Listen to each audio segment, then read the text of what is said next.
Bonjour, je suis Gaëlle Sielou, votre conseillère en développement infantile. Je réponds à un papa qui est exaspéré par la maladresse de son enfant. Il aimerait savoir ce qu'il devrait faire parce qu'il n'arrive plus à se concentrer dans ses activités personnelles comme professionnelles parce qu'il est tout le temps en train de ranger après lui ou de nettoyer après lui.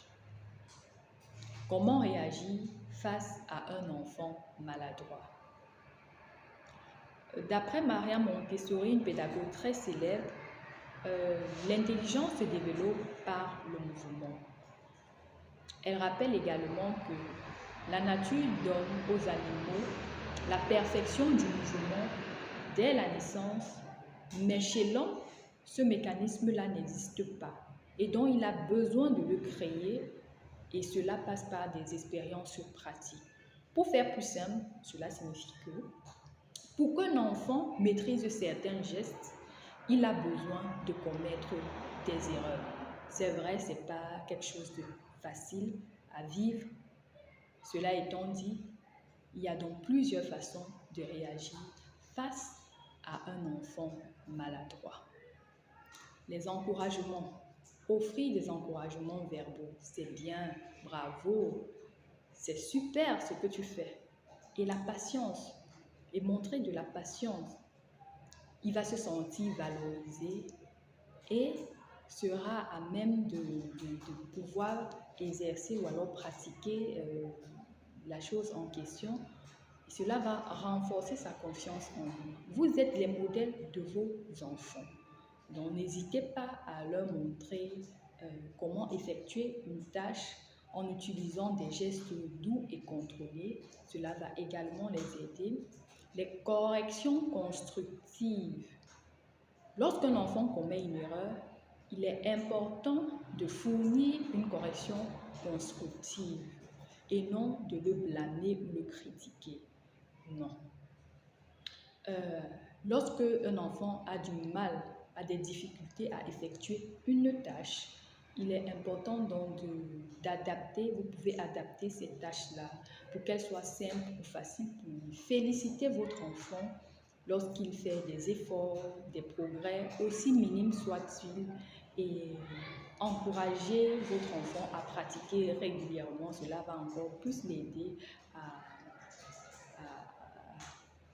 à renforcer, à développer ces compétences-là. Cependant, il y a d'autres aspects à considérer pour aider un enfant maladroit. Comprendre les problèmes, donc comprendre la cause, en fait, les causes. Ça veut dire quoi? Ça veut dire qu'il est important de comprendre la cause ou alors la cause sous-jacente de la maladresse d'un enfant. Ça peut être un problème lié au développement, un trouble de l'apprentissage. Donc, une fois que vous avez trouvé le problème, vous pouvez donc adapter une stratégie. Évitez les comparaisons. Évitez de comparer un enfant à un autre ou à des autres. Et évitez également de se référer à des normes inappropriées, telles qu'à tel âge, un enfant est supposé faire ça, à tel âge, il est supposé faire ci. Cela ne va pas du tout l'aider. Au contraire, ça va encore plus augmenter son anxiété et le stress.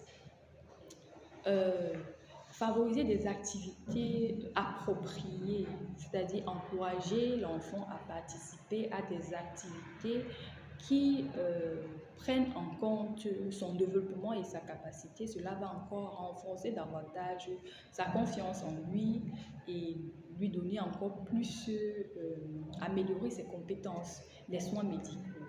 Et, dans ce cas-ci, lorsqu'un enfant souffre de problèmes de développement ou de troubles de l'apprentissage, un soin médical peut être nécessaire ou indiqué pour donc l'aider à améliorer ses compétences-là. En résumé, il est important donc de prendre en compte plusieurs facteurs pour aider un enfant maladroit. Comprendre la cause ou les causes, éviter les comparaisons et surtout se rappeler que les enfants apprennent à leur propre rythme et que la patience et l'encouragement peuvent les aider à surmonter leur maladresse. J'espère avoir répondu à la préoccupation de ce papa qui saura désormais quoi faire pour aider son enfant à être moins maladroit. Si vous avez également des conseils à nous donner, n'hésitez pas à les laisser en commentaire et on va se dire à très prochainement.